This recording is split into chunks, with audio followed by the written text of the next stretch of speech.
Hey everybody, Saint Godric here with another class ranking videos, and if you saw my last one, you will know that I was ranking for the average AMTGARD player on a kingdom level field. Well, this weekend I was at an event and a friend of mine named Telfair came up and he had the idea. He said, Nate, I want you to do a ranking video of competent battle masters in competitive environments. And so that's what this video is. Last video was about average players. This one is assuming a small team environment. We're going to say 7-on-7. And this is also assuming all of the people who are playing are battle masters, know what they're doing, and are playing for keeps in a competitive environment. So all these changes are including the 2026 rules changes that just took place. So kind of here's what you've got on the screen right now.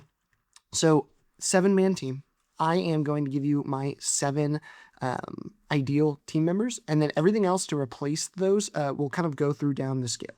So like S for me, I'm ranking S in this one as I will take multiple of this class if the game will allow me to.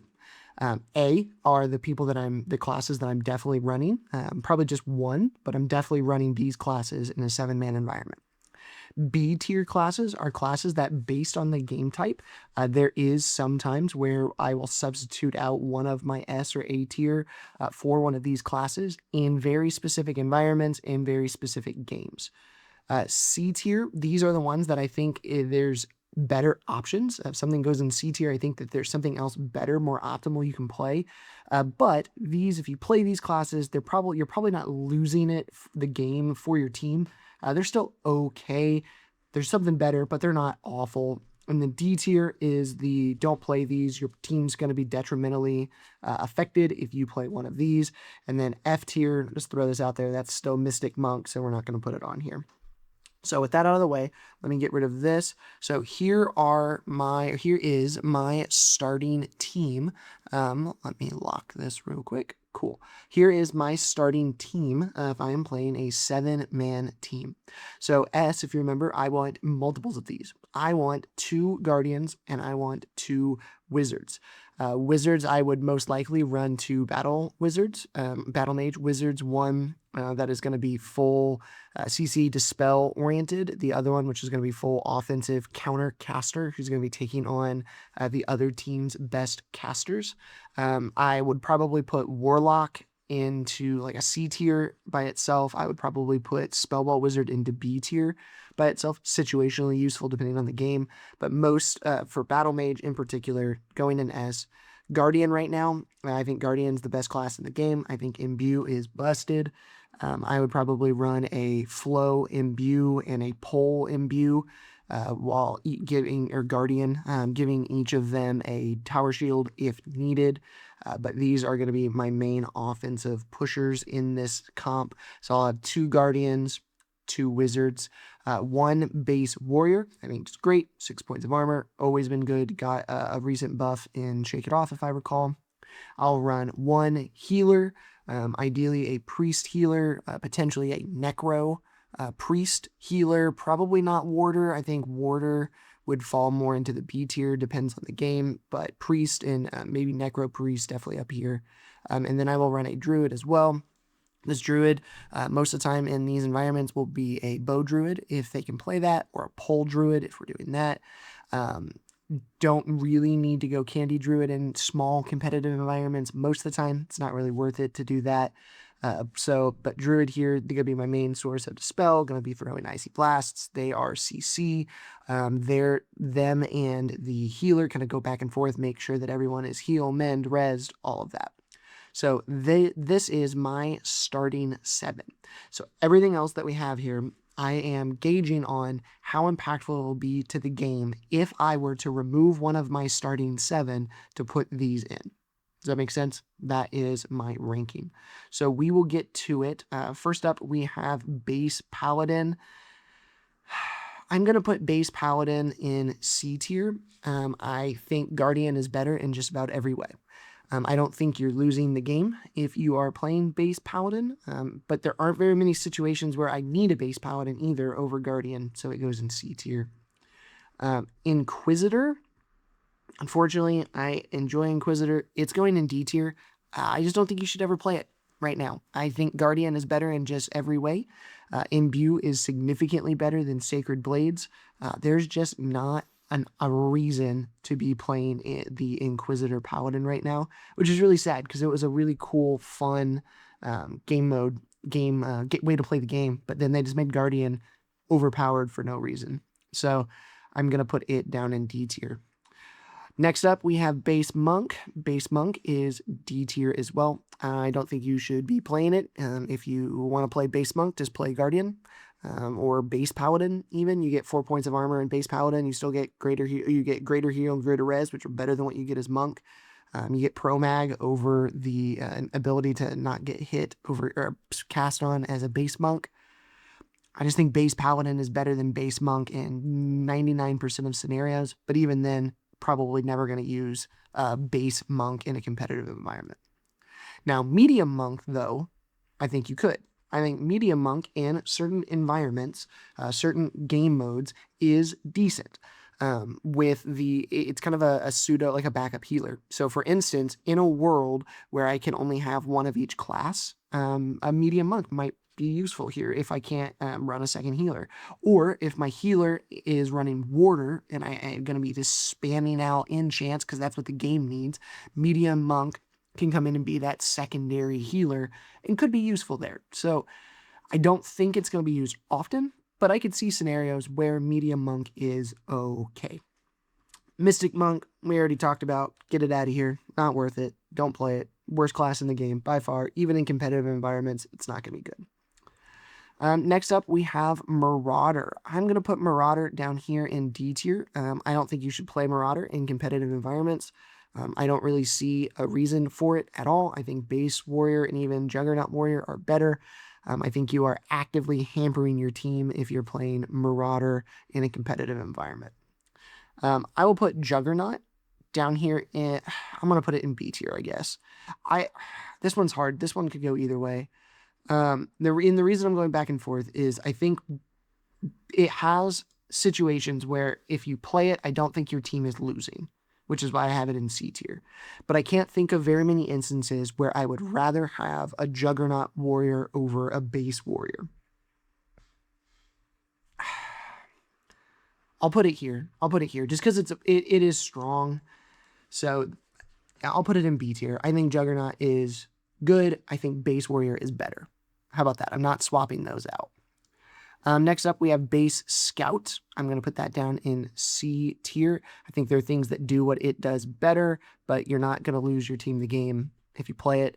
Most of the time, the Scout role is going to swap in for my Druid role if I'm going to play one.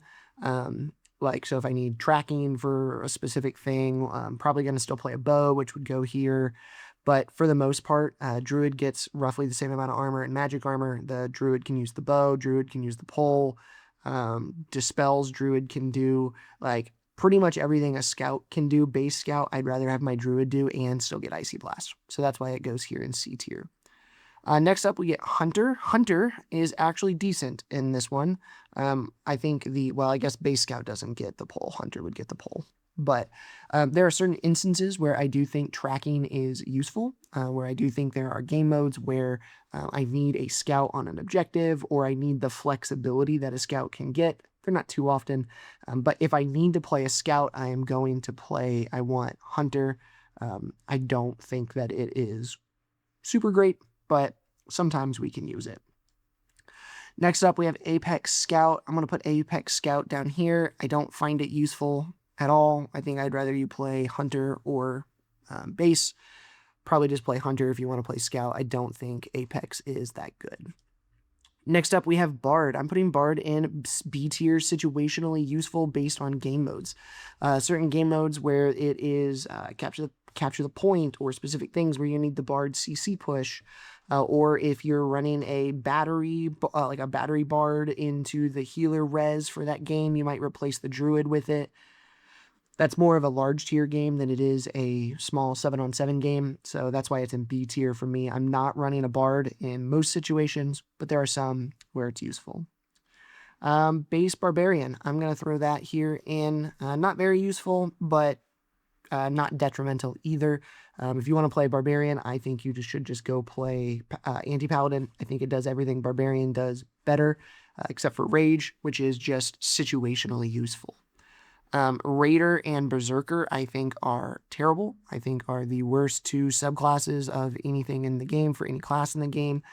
Don't play these. I think that you are hurting your team if you play these. Base Barbarian isn't great, but it's probably the best of the three. Next up, we have Base Assassin. I'm going to throw that in B tier. I think Base Assassin is decent, especially if we have a Battle Master who knows what they're doing. Certain games, though, there are some games where it's just awful. Like, there's no reason to play it. There's no walls to jump around. There's no terrain to utilize the class with, so it's just not worth it. So because of that, it goes in B tier. The hard part is, what do you get rid of to put in an assassin? Probably one of your guardians, which is hard, right? Like, I think guardian is really good. You can't get rid of your warrior.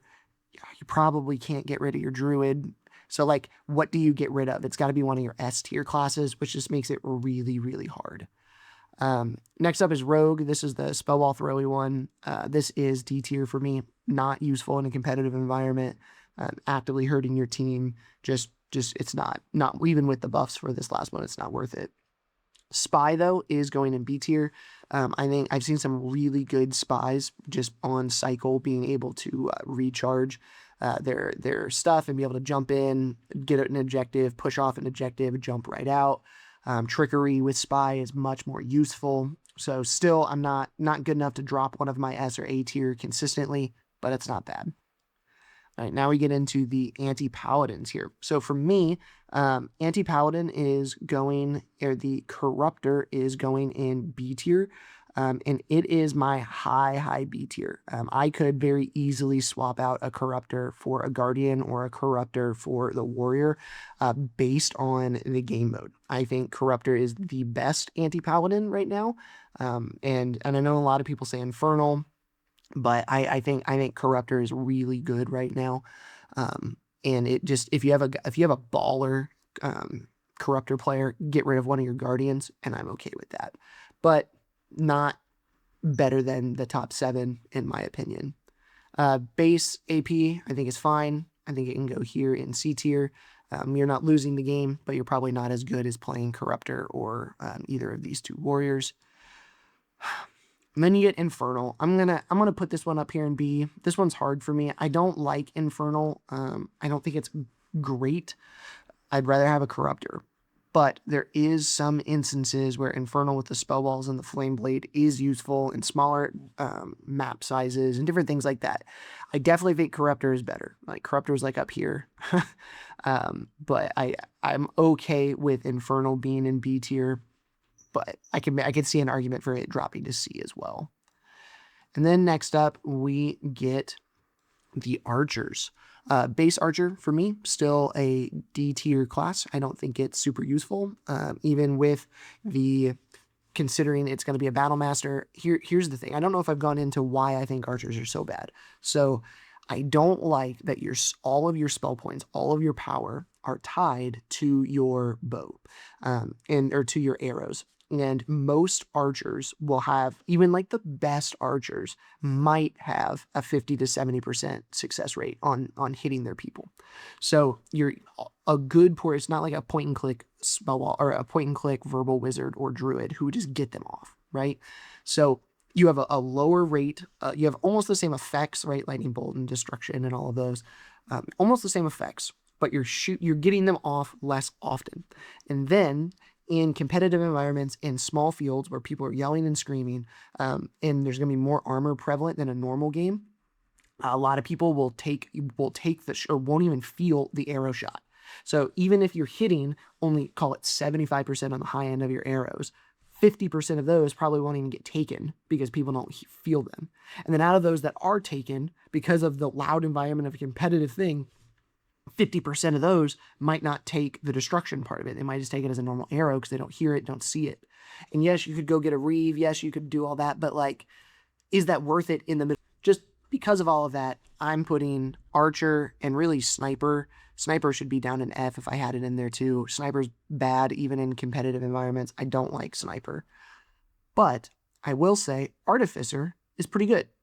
Especially in competitive environments, I can see certain situations where I am swapping out the Artificer for the Druid just for the extra mens. And if you have someone who's just the best bow in the world, I can see putting them in certain game modes in for that Druid, swapping the Druid out because the men, like it's just, armor is so good in small competitive teams. And anything that is able to keep that up and going, I think is fine. I still think Druid is better, but Artificer has a place. So that is my tier list for high-end competitive battle games. Let me know what you think down in the comments below, and give a shout out to Telfair for in the comments for this video idea. If you appreciate this content, give me a subscribe and a like, and I will see you next time.